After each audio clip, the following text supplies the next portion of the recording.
Good morning to all my students and participants.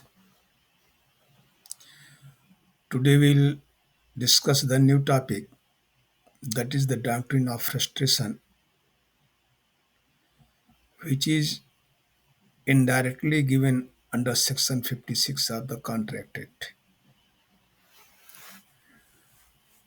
संविदा की विफलता का सिद्धांत, doctrine of frustration of contract means संविदा की विफलता का सिद्धांत, संविदा की व्यर्थता का सिद्धांत, जो अप्रत्यक्ष रूप से धारा 56 में दी गई है और धारा 56 के क्लाज 2 में जो ला दिया गया है वो डॉक्ट्रिन ऑफ फ्रस्ट्रेशन से रिलेटेड ही है। अच्छा, जो डॉक्ट्रिन ऑफ फ्रस्ट्रेशन है वही हमारे धारा 56 का क्लाज 2 है। धारा 56 में ये दिया गया है, 3 क्लाज है इसमें। तो सेक्शन 56 क्लाज 1 सेज कि an agreement to do an act which is impossible in itself, then the contract is void. कि जब कोई करार ऐसे कार्य करने के लिए है जो स्वयं में असंभव हो तो करार शून्य होता है। इसको हम कहते हैं इनिशियल इम्पॉसिबिलिटी या प्रारंभिक असंभवता कहते हैं। जैसे A and B agree to discover the treasure by magic. The act is impossible in itself, therefore this agreement is void. उदाहरण दिया है इसमें कि ए और बी जादू से खजाने का पता करने के लिए करार करते हैं। जादू से खजाना पता करना एक असंभव कार्य है। ये कार्य स्वयं में असंभव, अतः ये करार शून्य। Section 56 clause 2 says that a contract to do an act which after the contract is made becomes impossible or unlawful, then the contract is void when it becomes impossible or unlawful.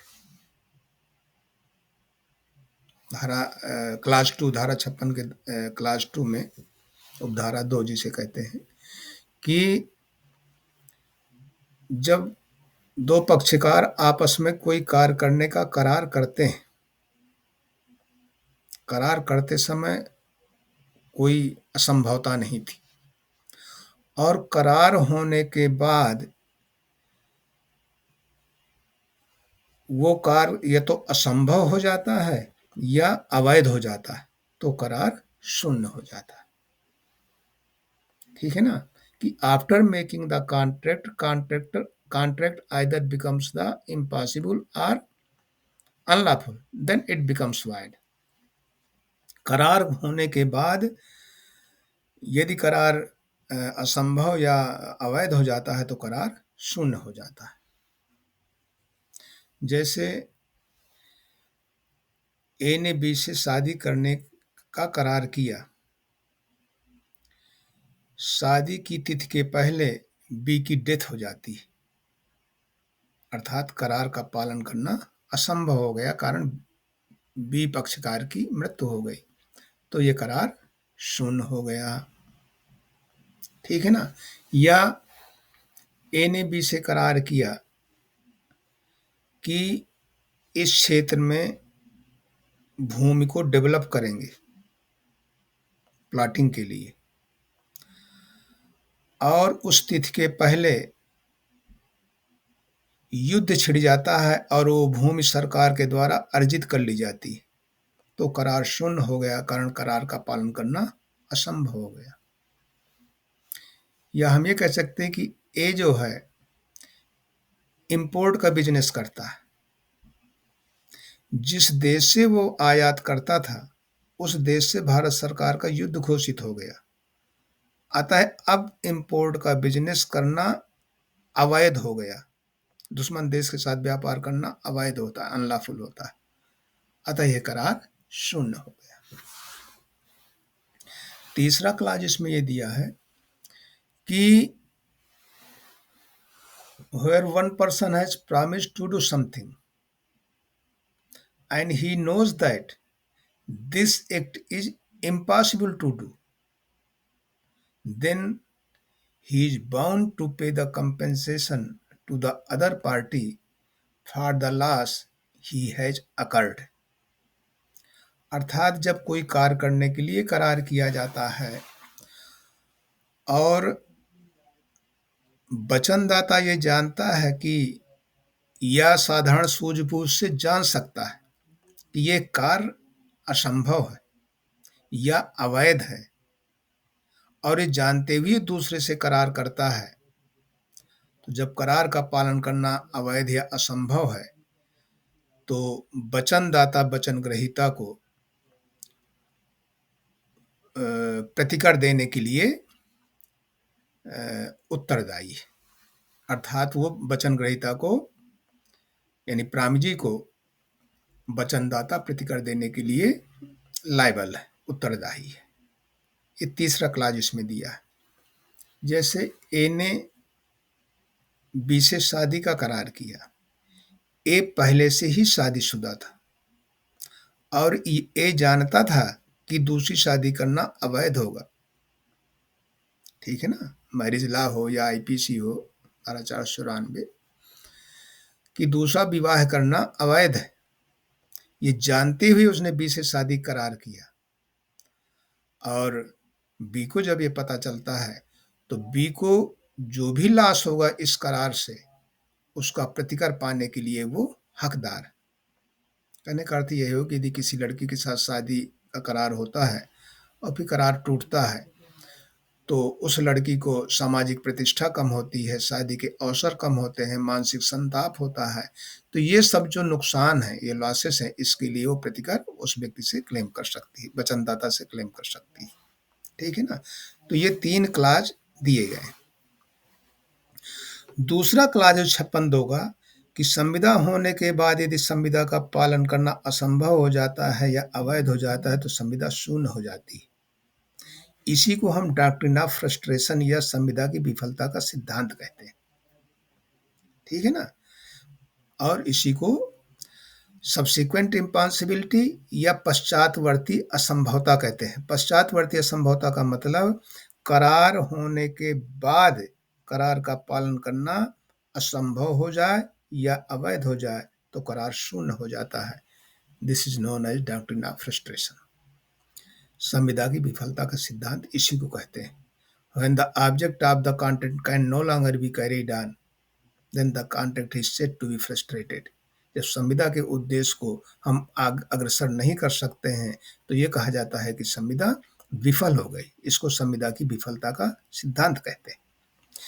अब doctrine of frustration का origin क्या है?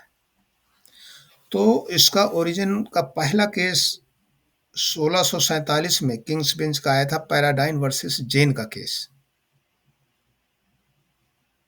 Origin यहाँ से चालू होती है doctrine of frustration की, जिसमें इस केस में डॉक्ट्रिन ऑफ फ्रस्ट्रेशन को स्वीकार नहीं किया गया था। तो पैराडाइन वर्सेस जेन में क्या था कि प्रतिवादी ने वादी से एक भूमि पट्टे पर लिया और वार्षिक जो किराया था वो तय हुआ। वो भूमि जो है कुछ महीनों के लिए दुश्मन देश के द्वारा कब्जा कर ली गई और इसके बाद वो कब्जा मुक्त हो गई। तो जितने दिन वो दुश्मन के कब्जे में थी उतने दिन के लिए प्रतिवादी ने भूमि का रेंट देने से मना कर दिया। तब वादी पैराडाइन ने जो है प्रतिवादी के खिलाफ एक केस दायर किया उस किराए की वसूली के लिए, जितने दिन का देने के लिए उसने मना किया था, मतलब जितने दिन वो दुश्मन देश के कब्जे में थी तो उसको उतने दिन का किराया देने से वो मना किया। तो किराए की वसूली के लिए केस दायर किया। न्यायालय ने कहा कि when the party by his own contract creates the duty, then he is bound to make it good. Let the land be surrounded by sea, or let it be barren by wildfire. The defendant means lessor is bound to pay the whole rent. It means the subsequent happenings will not affect the contract. ये सिद्धांत प्रतिपादित हुआ। इस case में जब उसने किराया देने से मना कर दिया जितने दिन के लिए दुश्मन देश के कब्जे में थी जमीन, तो न्यायालय ने कहा कि जब दो पक्षकार संविदा करते हैं तो उसके द्वारा वो दायित्व उपगत करते हैं, means they are under obligations to perform it. अपने अपने वचन का पालन करें, ये दायित्व ग्रहण करते हैं। तो जब वो दायित्व ग्रहण करने के लिए संविदा किया है तो चाहे जो कुछ हो जाए, उसकी जो विषय वस्तु है संविदा की, चाहे जो हो जाए, वो संविदा का पालन करने के लिए बाध्य है। तभी उसने कहा let the land be surrounded by sea, चाहे वो समुद्र में डूब जाए। Let the land be barren by wildfire फायर, चाहे जंगल की आग से नष्ट हो जाए, ऊसर हो जाए, तो भी he is bound to make it good. Hello Moto, एक मिनट।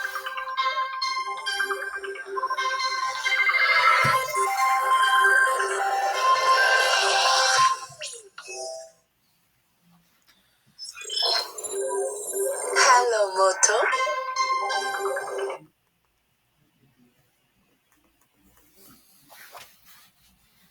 फोन आ गया था इसलिए। तो यहाँ न्यायालय ने कहा कि संविदा होने के बाद पश्चातवर्ती किसी हर परिस्थिति में संविदा को लागू किया ही जाएगा।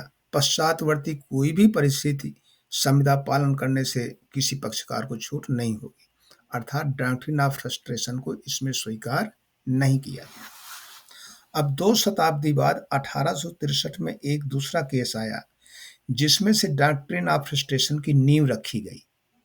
केस का नाम था टेलर वर्सेस काल्डवेल 1863, और इसमें the court held that the above rule is applicable when the contract is positive and absolute, means without any condition।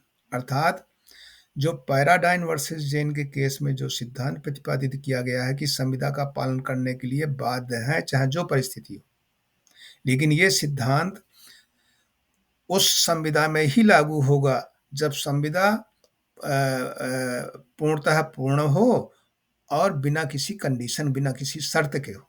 और यदि संविदा में कोई शर्त जुड़ी है तो उस संविदा का पालन करने के लिए पक्षकार बाध्य नहीं होगा। ये सिद्धांत प्रतिपादित किया गया। इस केस में क्या था टेलर वर्सेस काल्डवेल में कि जो प्रतिवादी थे उन्होंने वादी से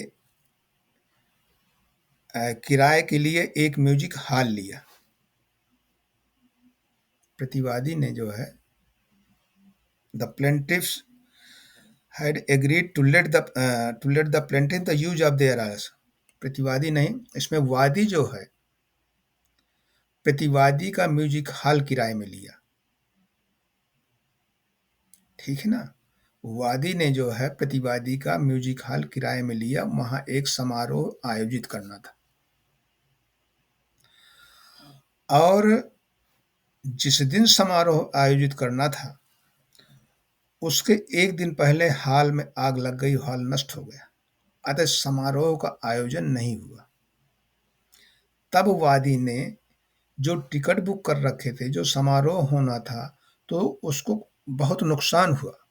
तब वादी ने प्रतिवादी के खिलाफ यानी म्यूजिक हॉल के मालिक के खिलाफ ये केस दायर किया कि जो मुझे नुकसान हुआ है वो प्रतिवादी से दिलाया जाए।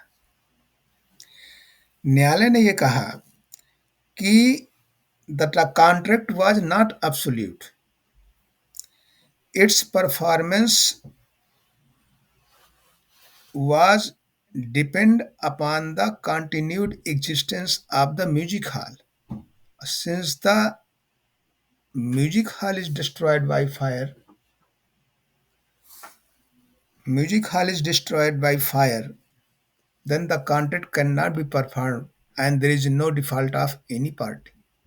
Hence the contract is void.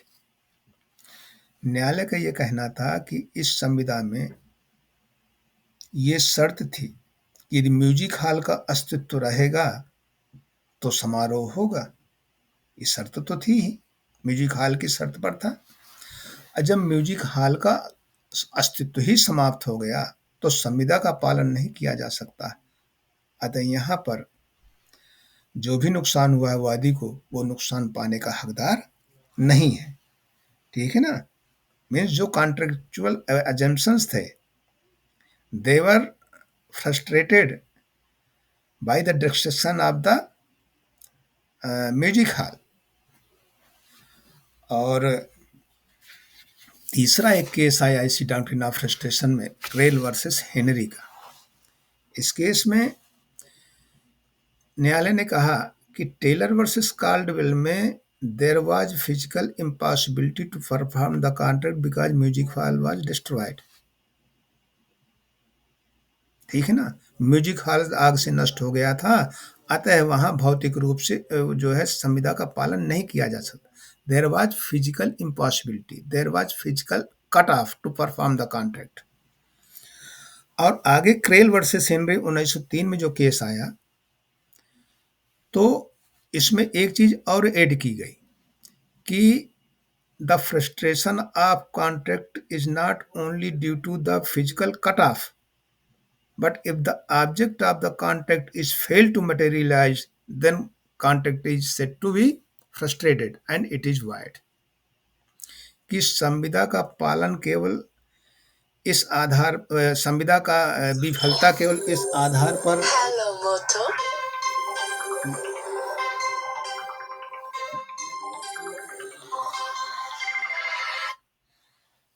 Nilesh, 1 minute में मैं करता हूँ, जरा लेक्चर दे रहा हूँ।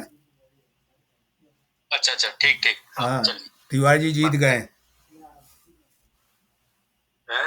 तिवारी जी जीत गए। राधे राधे बाबू। हाँ, राधे राधे। मैं 1 मिनट में कर रहा हूँ, जरा वो चल रहा है ना ये। हाँ ठीक ठीक, हाँ कर लीजिए, चलिए। ओके, हाँ हाँ करते हैं। तो क्रेल वर्सेस हेनरी में ये था कि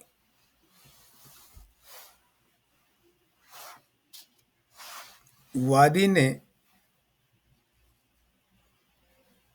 एक एडवांस दे रखा था।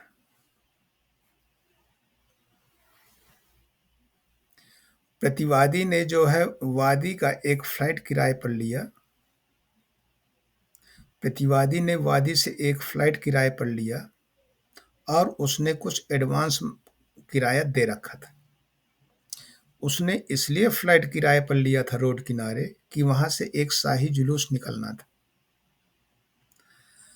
राजा की तबीयत खराब हो गई और शाही जुलूस कैंसिल हो गया।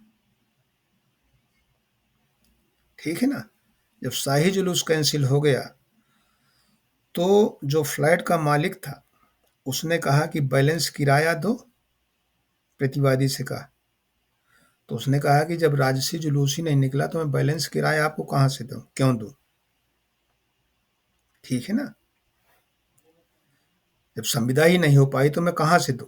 हम देख ही नहीं पाए शाही जुलूस, क्योंकि वो कैंसिल हो गया, तो उसने देने से मना कर दिया।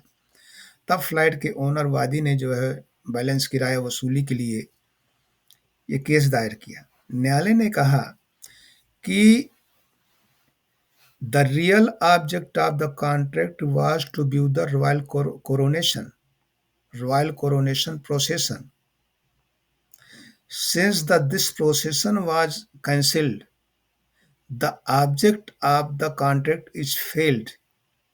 When the object of the contract is not materialized, then the contract is frustrated। जिस उद्देश्य के लिए संविदा की गई थी, यदि वह उद्देश्य ही विफल हो गया है तो ये कहा जाता है कि संविदा विफल हो गई, कॉन्ट्रैक्ट फ्रस्ट्रेट हो गया। ठीक है ना? Means when the object of the contract can no longer be carried on, it is said that contract is frustrated। ठीक है ना? जब साही जुलूस कैंसिल हो गया तो उसने देने से मना कर दिया। तब फ्लाइट के ओनर वादी ने जो है बैलेंस किराया वसूली के लिए ये केस दायर किया। न्यायालय ने कहा कि the real object of the contract was to view the royal coronation procession. Since this procession was cancelled, the object of the contract is not materialized, then the contract is frustrated। जिस उद्देश्य के लिए संविदा की गई थी, यदि वह उद्देश्य ही विफल हो गया है तो ये कहा जाता है कि संविदा विफल हो गई, कॉन्ट्रैक्ट फ्रस्ट्रेट हो गया। ये मूल सिद्धांत उभर कर इस क्रेल बनाम हेनरी केस में 1903 में आया। इंडिया में जैसे इंग्लैंड में दो तरह का फ्रस्ट्रेशन हुआ कि संविदा का फ्रस्ट्रेशन, संविदा की विफलता दो तरह से। एक तो यह है कि संविदा का पालन करना भौतिक रूप से असंभव हो, जैसे टेलर वर्सेस कार्लवेल में म्यूजिक हॉल जल गया, means performance is physically cut off. और दूसरा ये है संविदा विफल होने का कि when the object is fail to be materialised, कि जब संविदा के उद्देश्य को हम अग्रसर नहीं कर सकते, संविदा का उद्देश्य ही विफल हो गया है क्रेल वर्सेस हेनरी में, तो संविदा फ्रस्ट्रेट हो गई। इन दोनों सिद्धांतों को भारतीय उच्चतम न्यायालय ने एडॉप्ट किया, स्वीकार किया। दोनों तरह से जो संविदा फ्रस्ट्रेट होती है, इन दोनों सिद्धांतों को जो है भारतीय उच्चतम न्यायालय ने स्वीकार किया, सुप्रीम कोर्ट ने। और एक केस जो आया पहला 1956 में, Satyabrata Ghosh versus Mugneeram Bangur 1956, supreme court. इस केस में यह था कि Satyabrata Ghosh versus Mugneeram Bangur and company, जो प्रतिवादी कंपनी थी, वो एक भूमि के विकसित कर रहे थे प्लाटिंग करने के लिए, और प्लाटिंग करके मकान बनाने के लिए, इसके बाद अलाट करने के लिए। तो प्रतिवादी कंपनी ने भूमि को डेवलप किया, नाली और रोड बनाने जा रहे थे, इतने बीच द्वितीय विश्व युद्ध छिड़ गया और जो वादी सत्यव्रत घोष था, इसको एक प्लाट अलाट हुआ था। अलाट होने के बाद जब वो नाली और सड़क बना रहे थे, द्वितीय विश्व युद्ध छिड़ गया। अतः उस भूमि का अधिग्रहण भारत सरकार ने कर लिया मिलिट्री पर्पज के लिए, क्योंकि युद्ध चलने लगा, द्वितीय विश्व युद्ध। जब युद्ध समाप्त हुआ तो भूमि जो है भारत सरकार के कब्जे से मुक्त हो गई। तब प्रतिवादी company Mugniram Bangur and company ने इस प्लाट अलाटमेंट की संविदा को निरस्त करने के लिए प्रयास किया। प्रतिवादी कंपनी ने कहा कि there was supervening events that the government of India has occupied the land. Hence, the performance of the contract is not possible and it is frustrated. But the Supreme Court has rejected this argument. Mugniram Bangur and company ने यह कहा, प्रतिवादी company ने, कि चूंकि इस भूमि का अधिग्रहण भारत सरकार ने कर लिया था, अतः संविदा का पालन करना अब संभव नहीं है, अतः संविदा विफल हो गई है, अतः वो प्लाट अलाटमेंट की जो भी संविदाएं हैं वो सब शून्य। न्यायालय ने कहा कि प्लाट अलाटमेंट के लिए कोई फिक्स डेट नहीं थी, नियत तिथि नहीं थी, और सुप्रीम कोर्ट ने कहा कि contract is not frustrated but work is delayed, केवल कार्य करने का विलंब हुआ, संविदा विफल नहीं हुई। यदि इसमें कोई नियत तिथि नहीं थी तो इस संविदा का पालन किया जा सकता है। अतः supreme court has held that this intervention was of the temporary nature, hence the contract is not void, कि ये जो हस्तक्षेप था सरकार के द्वारा ये अस्थायी प्रकृति का है, अतः संविदा शून्य नहीं है। तो इस प्रकार से भारत में भी इस सिद्धांत डॉक्ट्रिन ऑफ फ्रस्ट्रेशन को एडॉप्ट किया गया। इस केस में एक परसोत्तम दास बनाम म्यूनिसिपल कमेटी बटाला 1949 में केस में, इसमें पंजाब हाई कोर्ट ने भी इसको जो है माना था डॉक्ट्रिन ऑफ फ्रस्ट्रेशन को। अब डॉक्ट्रिन ऑफ फ्रस्ट्रेशन के ग्राउंड्स क्या क्या है, अर्थात किन आधारों पर संविदा जो है विफल होती है, तो इसके 4-5 आधार दिए गए हैं कि पहला है डिस्ट्रक्शन ऑफ सब्जेक्ट मैटर, कि संविदा की विषय वस्तु यदि नष्ट हो जाती है तो संविदा विफल हो जाती है और संविदा शून्य हो जाती। टेलर वर्सेस कार्लवेल वाला केस मैं आपको बता चुका। कि म्यूजिक हॉल जल गया था, तो संविदा का पालन नहीं किया जा सकता। दूसरा है चेंज ऑफ सर्कमस्टेंसेस, दूसरा आधार परिस्थितियों में परिवर्तन। परिस्थितियों का परिवर्तन का अर्थ यह है कि संविदा होने के बाद ऐसी परिस्थितियां आई हैं कि संविदा का पालन करना असंभव हो रहा है, तो संविदा फ्रस्ट्रेट हो जाएगी। इसमें एक केस था Alopi Prasad and sons versus Union of India 1960 Supreme court. इस केस में क्या था कि वादी अलोपी प्रसाद एंड सन्स सेना को घी सप्लाई करता था। जब द्वितीय विश्व युद्ध छिड़ा तो घी की कीमतें इतनी ज़्यादा हो गई, उसे पुरानी रेट पर सप्लाई करना मुश्किल हो गया। तो उसने भारत सरकार को लिखा कि इसकी रेट बढ़ाई जाए। रेट बढ़ाने के लिए कि इस रेट पर ही मैं सप्लाई कर सकता हूँ, लेकिन भारत सरकार से कोई जवाब नहीं आया। लेकिन घी की सप्लाई होती रही, भारत सरकार ग्रहण करती रही और 1945 में भारत सरकार ने इस संविदा को टर्मिनेट कर दिया, समाप्त कर दिया। तब उसने केस दिया। 1960 में जाके सुप्रीम कोर्ट में निर्णय आया कि यदि टेम्परेरी नेचर की प्राइस राइज है और कम है तो यहाँ पर संविदा फ्रस्ट्रेट नहीं होगी, संविदा विफल नहीं होगी। और दूसरी बात, वादी अलोपी प्रसाद एंड सन्स लगातार सप्लाई करता रहा, इसका मतलब उसको संविदा का अस्तित्व बनाए रखने की उसकी मंशा थी, अतः यहाँ पर संविदा विफल नहीं है। तीसरा आधार है non occurrence of the contemplated event, कि अपेक्षित घटना का घटित ना होना। जो क्रेल बनाम हेनरी के केस में मैंने बताया कि राजा का जुलूस निकलना था, वो नहीं निकला राजा की बीमारी के कारण, तो संविदा का जो उद्देश्य था वो विफल हो गया, कारण अपेक्षित घटना नहीं घटी। अतः ये तीसरा आधार है। चौथा आधार है death or incapacity of the parties. यदि संविदा के किसी पक्षकार की मृत्यु हो जाती है तो संविदा विफल हो जाती है, या संविदा का पक्षकार की पर्सनल परफॉर्मेंस से ही संविदा की परफॉर्मेंस की जा सकती है और वो पक्षकार संविदा का पालन करने में असमर्थ हो जाता है, तो संविदा विफल हो जाती है।